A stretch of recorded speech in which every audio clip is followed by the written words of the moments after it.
Every conspiracy begins with a question someone wasn't supposed to ask.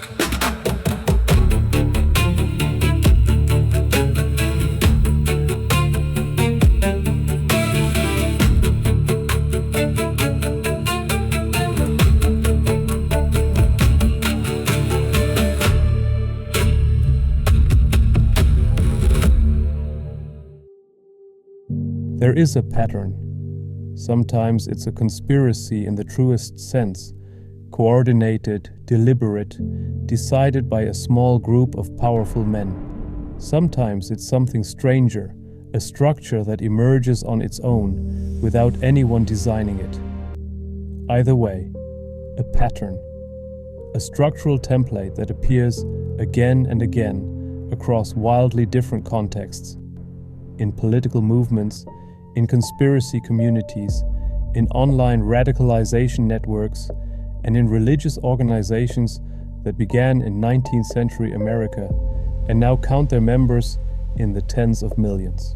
We have spent 8 episodes of this series identifying that pattern in conspiracy thinking, in Flat Earth, in QAnon, in the protocols of the Elders of Zion. This episode is somehow different. This episode is about 3 religious movements that most people would never place in the same sentence as conspiracy theories. 3 movements with millions of sincere, dedicated, genuinely good people among their members. 3 movements that have built hospitals, communities, families, and lives of extraordinary meaning and purpose. This episode is about the Church of Jesus Christ of Latter-day Saints, the Seventh-day Adventist Church, Jehovah's Witnesses. We are not here to attack their faith. We are here to examine their architecture. Because the architecture, the structural template through which these movements operate, is the same architecture we have been documenting all along. A founding claim of exclusive truth, an information monopoly, a manufactured sense of urgency, a control system that makes leaving feel like death. This is not a coincidence. This is a reproducible sociological pattern, one that appears wherever human beings are searching for certainty in an uncertain world, and someone is ready to offer it to them. Understanding that pattern is not an act of disrespect. It is an act of clarity, and clarity, not mockery, not debunking, but genuine analytical clarity, is what this series has always been about. Why here? Why then? The perfect storm. America creates new prophets. The year is 1820. America is young. The revolution is still within living memory. The frontier is pushing westward, and the old European churches have lost much of their authority over this new and restless people. And something strange is happening. Across upstate New York, thousands of people are gathering in fields, in tents, in makeshift meeting halls. Preachers arrive almost weekly. New revelations appear constantly. Prophecies are debated in newspapers. Entire communities are arguing about the end of the world. Historians would later give this region a name, the burned-over district, not because of fire, but because every acre had already been scorched by religious revival. Every town had been preached to.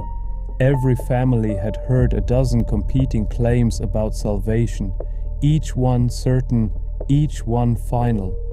And when everyone claims to possess the truth, something unusual happens. People stop looking for a church. They start looking for a higher truth, something beneath and before all the competing voices. Not another denomination, a restoration, a return to something pure that existed before all churches became corrupted. It is no coincidence that Joseph Smith emerged here. It is no coincidence that William Miller preached here. It is no coincidence that the ideas Charles Taze Russell would inherit were born here. The environment itself was generating restoration movements. America had become a laboratory for certainty, and in that laboratory, one idea would prove more powerful than all the others. The idea that the truth had been stolen, and that only a chosen few could recover it.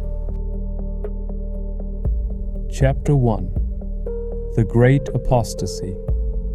The most daring and blasphemous claim any religious movement can make is this: that God allowed His church to disappear from the earth for nearly 2,000 years, and that we are the ones who found it again. This claim, in various forms, with various theological justifications, is the founding narrative of all three movements we are examining today. It is called the Great Apostasy. The argument goes like this: after the death of Jesus Christ and His apostles, the true church was corrupted. Greek philosophy entered Christian theology. The Council of Nicaea in 325 AD institutionalized a false doctrine of the Trinity. The Catholic Church, and later the Protestant churches, perpetuated this corruption for centuries. And then, in 19th century America, God intervened.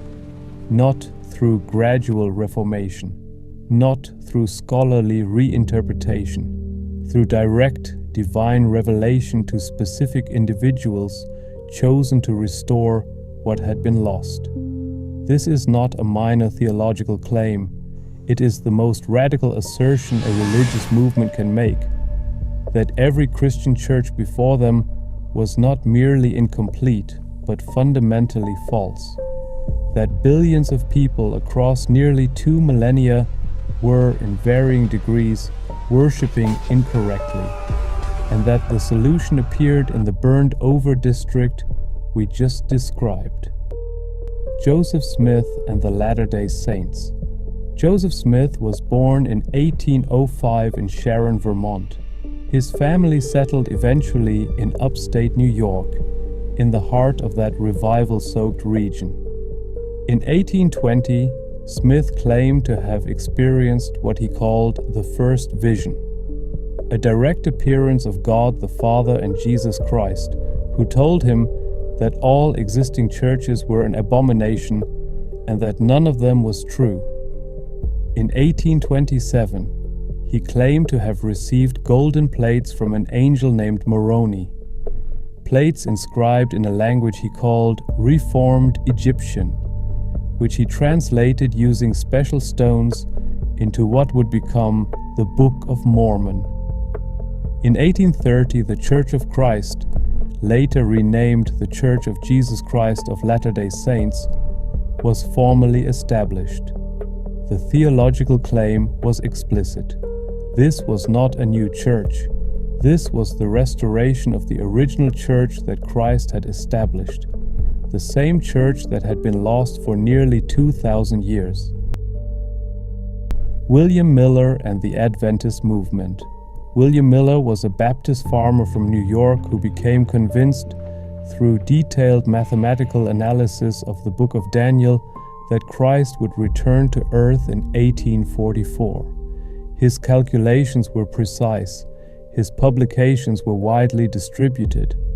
By the early 1840s, the Millerite movement had attracted between 50,000 and 500,000 followers across the United States. People who sold their farms, gave away their possessions, and gathered on hillsides to await the second coming. October 22nd, 1844 came and went. Christ did not return. The event is known in Adventist history as the Great Disappointment. What happened next is one of the most instructive case studies in the history of belief. A small group of Miller's followers did not abandon the framework. They reinterpreted it. The date was correct, they argued, but the event was misunderstood. Christ had not returned to earth in 1844. He had moved from one section of the heavenly sanctuary to another. The prophecy had been fulfilled, invisibly in heaven beyond human observation. From this reinterpretation emerged the Seventh-day Adventist Church, formally organized in 1863. And from this same Millerite heritage, through a complex chain of influence, emerged Charles Taze Russell and the movement that would become Jehovah's Witnesses. Charles Taze Russell and Jehovah's Witnesses. Charles Taze Russell was born in 1852 in Pittsburgh, Pennsylvania. As a young man, he was deeply troubled by the doctrine of eternal hell, the idea that God would condemn people to everlasting torment. He began studying the Bible independently, influenced by Adventist literature and the writings of Nelson Barber. In 1879, Russell began publishing Zion's Watchtower and Herald of Christ's Presence. In 1884, he incorporated Zion's Watchtower Tract Society, the organization that would eventually become the Watchtower Bible and Tract Society, the legal entity governing Jehovah's Witnesses. Russell shared with the Adventists both the Millerite heritage and the conviction that 1844 had been theologically significant. He developed his own chronological framework, identifying 1914 as the year when Christ would begin ruling invisibly in heaven, and when the last days would begin. When 1914 arrived and the world did not end as expected, the framework was adjusted.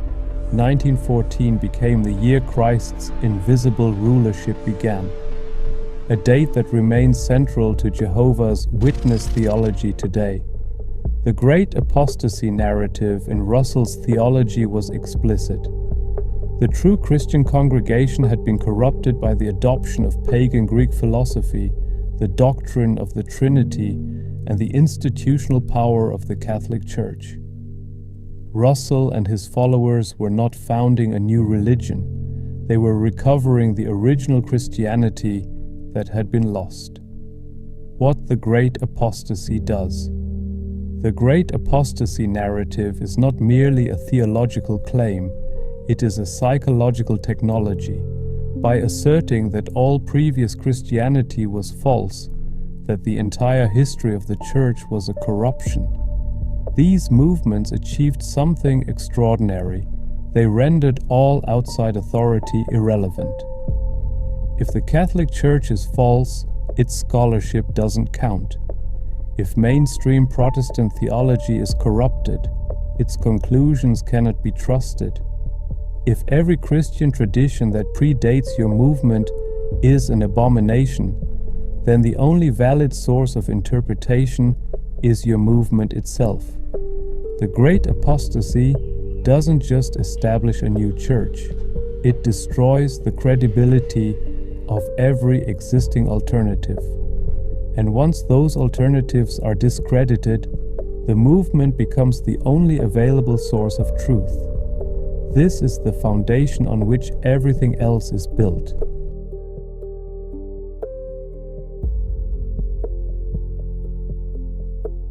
Chapter 2. The exclusive text. Every movement needs a text, not just a sacred text. Every religious tradition has those. These movements needed something more specific, an exclusive interpretive lens through which all other texts must be filtered. A source of authority so unique, so inaccessible to outside verification, so dependent on the movement's own institutional apparatus, that members cannot evaluate it independently. The three movements we are examining each developed a different version of this exclusive text, but the function is identical. The Book of Mormon. The Book of Mormon presents a unique epistemological challenge.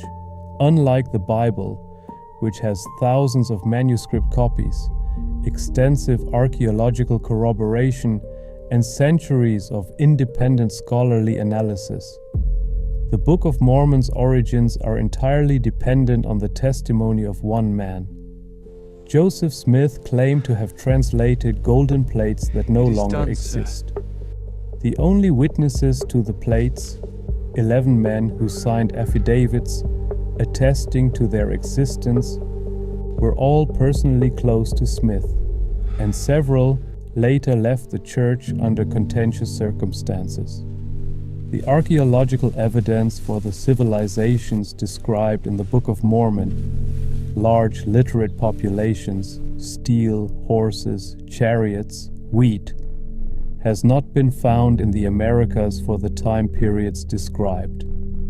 The Church of Jesus Christ of Latter-day Saints has official responses to all of these challenges. Faithful members have sophisticated theological and historical frameworks for maintaining belief. But the structure of the text, untestable origins, unverifiable physical evidence, sole dependence on prophetic authority, creates an epistemological situation in which the only way to know if it is true is to ask God directly through prayer and accept the resulting feeling as confirmation. This is called the testimony, and it is the primary mechanism through which the text's authority is established and maintained. Ellen G. White and the Spirit of Prophecy. Ellen G. White was one of the co-founders of the Seventh-day Adventist Church. Between 1844 and her death in 1915, she wrote more than 100,000 pages of material, books, articles, letters, and testimonies that she claimed were the product of divine inspiration. Within the Adventist Church, White's writings occupy a complex but powerful position. They are officially described as a lesser light pointing to the greater light of the Bible. But in practice, White's interpretations of Scripture carry enormous institutional authority. White's writings have faced significant scholarly scrutiny. Researchers including Walter Rea have documented extensive literary borrowing in her works, passages closely paralleling contemporary sources without attribution, raising questions about the nature of her inspiration. The New World Translation. The New World Translation of the Holy Scriptures is the Bible translation used exclusively by Jehovah's Witnesses. It was produced by the Watchtower Society and published between 1950 and 1960. Most notably, it renders the Greek word Kyrios, Lord, as Jehovah in the New Testament in approximately 237 instances where no manuscript evidence supports this rendering. This translation choice supports the witnesses' theological position that Jesus is not God, but a separate, lesser divine being. The translation was produced by a committee whose members were never publicly identified by the Watchtower Society, making independent evaluation of their scholarly credentials impossible. Within the witness community, the New World Translation is presented as a more accurate rendering of the original texts than other translations, implying that all other Bible translations have perpetuated the theological corruptions of the Great Apostasy. What the exclusive text does. The exclusive text serves a specific function within the movement's architecture. It creates information dependency. Once a member accepts that their movement's text is more reliable than any outside source, more accurate than other Bible translations, more authoritative than secular scholarship, more trustworthy than critical historians, they have accepted a framework in which the movement itself is the only valid interpreter of reality. This is not unique to religion. We saw it with QAnon, where Q drops were the exclusive source of truth, requiring interpretation by movement insiders. We saw it with the protocols, where a forged document claimed to reveal a hidden reality invisible to those without access to it. The exclusive text is the information monopoly that makes all subsequent control possible. Chapter 3. The end is now. All three movements share a common heritage in the apocalyptic fervor of 19th century America, and all three have maintained, across their entire institutional histories, a relationship with prophetic time that serves a specific psychological function. It creates urgency, not vague, background urgency, concrete, mathematically derived, institutionally promoted urgency. The sense that the end of the current world system is not a distant theological abstraction, but an imminent reality that demands immediate action and absolute commitment. The mathematics of prophecy. William Miller's original calculation was based on Daniel 8:14, a passage referring to 2,300 days, using the day-year principle in which each prophetic day represents a calendar year, and beginning his count from a specific date in 457 BC, Miller arrived at 1844. The calculation was elaborate. It was presented with charts, diagrams, and mathematical precision. It had the appearance of rigorous scholarship, and it was wrong. But the method, taking prophetic texts, applying the day-year principle, and arriving at specific dates with mathematical precision, did not die with Miller's prediction. It was inherited by all three movements and refined into institutional systems of prophetic interpretation that continue to this day.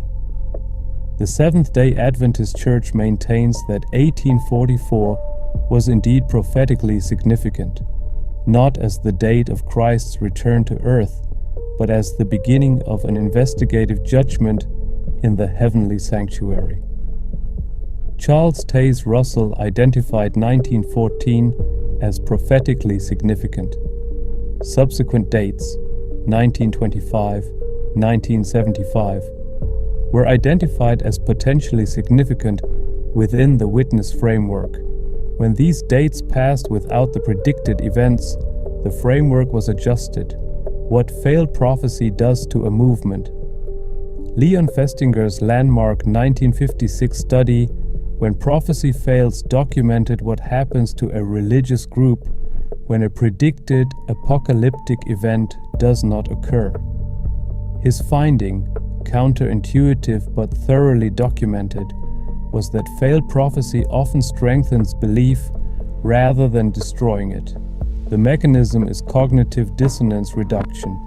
Having invested enormously in a belief, having sold possessions, broken relationships, restructured entire lives around an expected event, members face an intolerable psychological burden when the event fails to occur. The mind has two options: accept that the belief was wrong and face the full weight of that investment having been misplaced, or find an explanation that preserves the belief while accounting for the failure. Most people choose the second option. We saw this with QAnon. When the storm didn't come, followers didn't leave. They reinterpreted. William Miller's followers did the same thing in 1844. The Watchtower Society has done the same thing multiple times across its institutional history. The permanent urgency, the function of prophetic urgency, is not primarily predictive. It is motivational. A movement that believes the end is imminent does not have time for doubt, does not have time for extended critical evaluation of claims, does not have time for the slow, uncomfortable process of reconsidering foundational commitments. The end is coming. There is work to do. Every moment spent questioning is a moment not spent preparing, preaching, converting. This urgency motivates members to recruit, because those outside the movement are running out of time. It discourages critical thinking, because doubt is a luxury the urgency of the situation does not permit. It justifies sacrifice, because what you give up now is nothing compared to what you will gain when the prophecy is fulfilled. And it creates a permanent state of emotional and psychological dependence on the institution, because only the institution can tell you where you are in the prophetic timeline.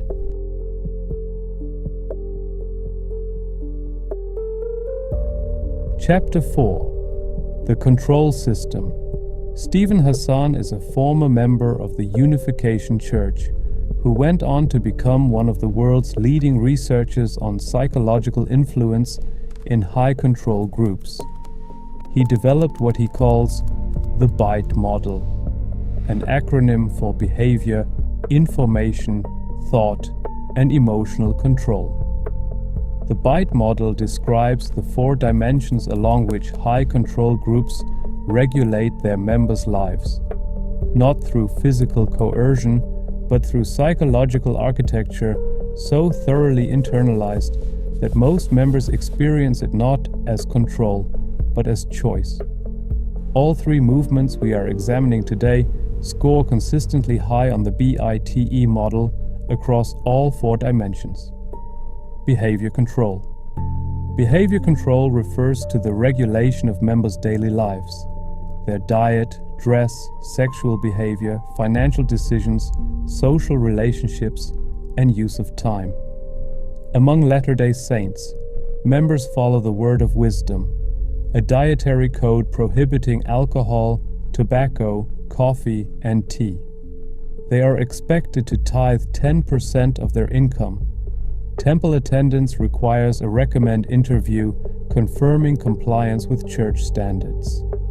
Among Seventh-day Adventists, Saturday is observed as the Sabbath from sundown Friday to sundown Saturday, structuring the entire weekly rhythm of members' lives. Many Adventists follow vegetarian or vegan diets based on Ellen White's health teachings.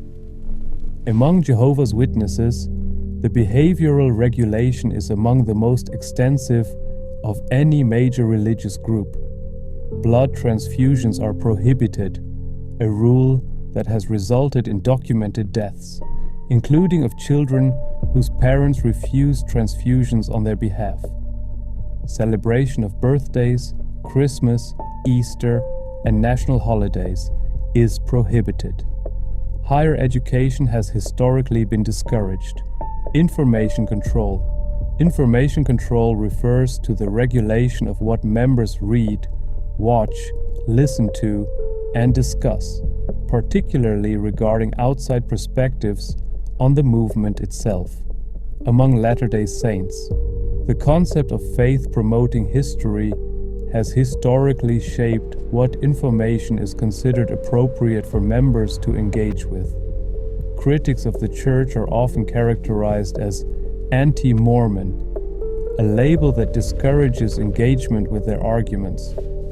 Among Seventh-day Adventists, engagement with critical scholarship on Ellen White's writings has historically been discouraged. Walter Rhea, the Adventist pastor who documented White's literary borrowing, was disfellowshipped after publishing his findings.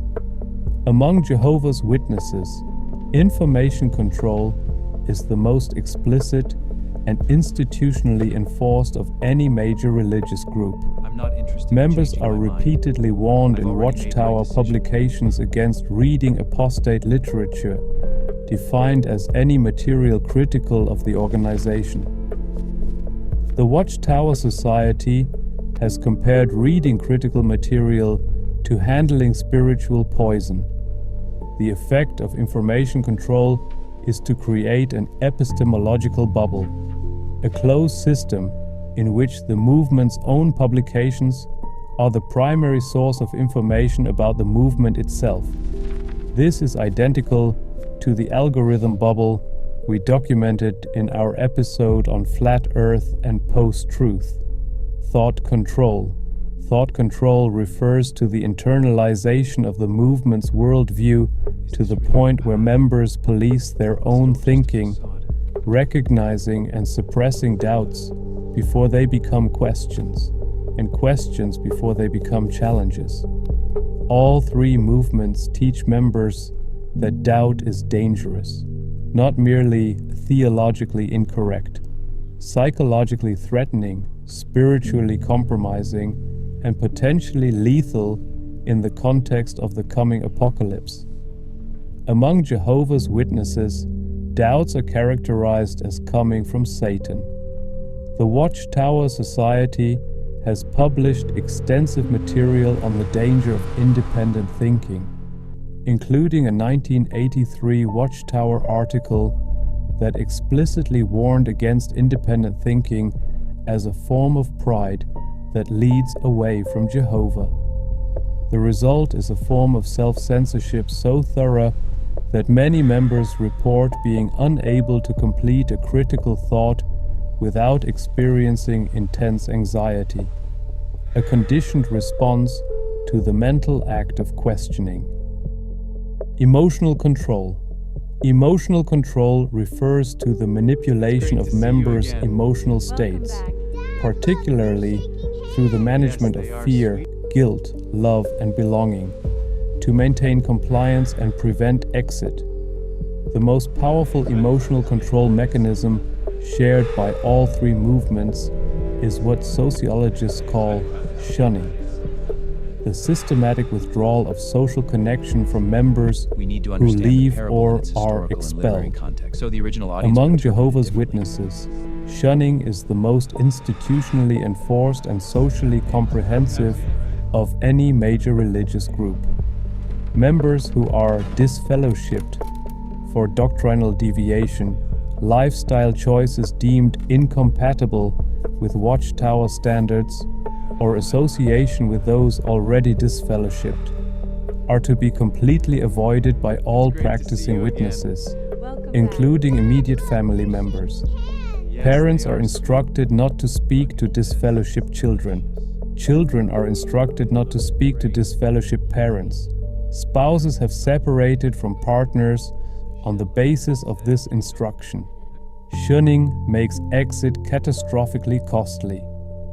A witness who leaves does not merely change their religious affiliation. They lose their entire social world, their friends, their family, their community, their identity. This is not a side effect of the belief system. It is a feature. Chapter 5. The Template. We have now examined 4 structural elements that all three movements share: a founding claim of exclusive truth, the great apostasy, an information monopoly, the exclusive text, a manufactured urgency, the prophetic timeline, a control system, the byte model. And we have documented across 8 previous episodes of this series that the same 4 elements appear in QAnon, in Flat Earth, in chemtrail communities, in the protocols of the Elders of Zion, in every major conspiracy ecosystem we have examined. This is not a coincidence. This is a template, a reproducible sociological structure that emerges wherever the following conditions are present: a population experiencing uncertainty, social disruption, or loss of meaning; a charismatic authority figure or institution ready to offer certainty; a claim of exclusive access to truth unavailable through conventional means; a community of fellow believers who reinforce the framework and make exit costly. These conditions existed in upstate New York in the 1820s. They existed in rural New England in the 1840s. They existed on 4chan in 2017. They exist in online communities right now, today, in formats that Joseph Smith and William Miller could not have imagined. The content changes. The structure doesn't. Why this matters. Understanding the template is not an act of disrespect toward people of faith. The vast majority of members of these three movements are sincere, kind, generous people who have found genuine meaning, community, and purpose within their religious lives. This episode is not about them, it is about the architecture that surrounds them.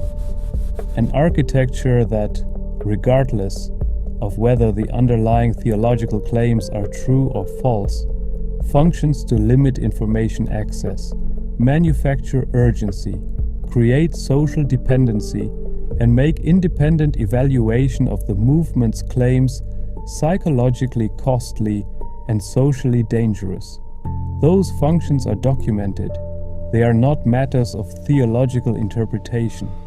They are sociological facts, and they are the same functions that conspiracy ecosystems serve for the people who inhabit them. The Hebrew text and the Trinity. One of the most striking examples of exclusive text manipulation, and one that connects all three movements, is their treatment of the doctrine of the Trinity. All three movements reject the Trinity, the mainstream Christian doctrine that God exists as three persons in one being, Father, Son, and Holy Spirit. Their rejection is framed as a return to the original Hebrew and Greek texts, a more accurate reading of Scripture uncorrupted by Greek philosophical influence. The argument has surface plausibility. The word Trinity does not appear in the Bible.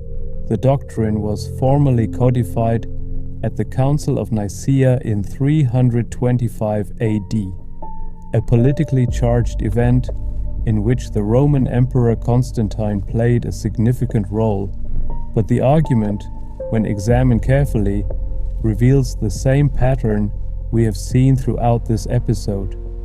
The claim that the Trinity is a pagan corruption requires accepting that virtually every major Christian scholar across nearly 2 millennia, scholars with access to the same Hebrew and Greek texts, was either deceived or complicit in deception. It requires the great apostasy to be true. It requires the exclusive text to be more reliable than the consensus of independent scholarship, and it creates a closed interpretive loop in which the movement's theological conclusions are confirmed by the movement's own translation and interpretation of the evidence. Conclusion. We began this episode with a pattern. We end with a question, not the theological question, whether these movements' claims about God, Scripture, and salvation are true or false. That question is beyond the scope of this series and beyond the capacity of any analytical framework to resolve. The question we end with is the same question we have asked in every episode. What need does the template meet? Because the template, the great apostasy, the exclusive text, the prophetic urgency, the control system, does not emerge from nothing. It emerges from something real, the need for certainty in an uncertain world, the need to belong to a community that knows, the need to have a role in a story that gives your life ultimate significance, the need for the chaos of existence to have an author, and for that author to have a plan that includes you. These are not weak needs, they are not foolish needs. They are among the most fundamental human needs that exist, and they are met genuinely, powerfully, with real community and real meaning by these movements in ways that secular society has largely failed to replicate. This is why people join, this is why people stay, and this is why the architecture of control, the information limits, the shunning, the manufactured urgency is so effective, because it surrounds something real, a genuine community, a genuine sense of purpose, a genuine answer to the question of meaning. The control system is not separate from the meaning, it is woven through it, and that is what makes it so difficult to leave and so important to understand. This has been Conspiracy Explained, a dystopian.de production. This episode was personal, not to debunk, not to mock, to understand. Because the ideas that seem most certain are sometimes the ones most worth examining, and the people inside them, sincerely, genuinely, faithfully inside them, deserve to be understood rather than dismissed. Sources and further reading in the description below. Next, the Illuminati, where the search for hidden patterns becomes deadly.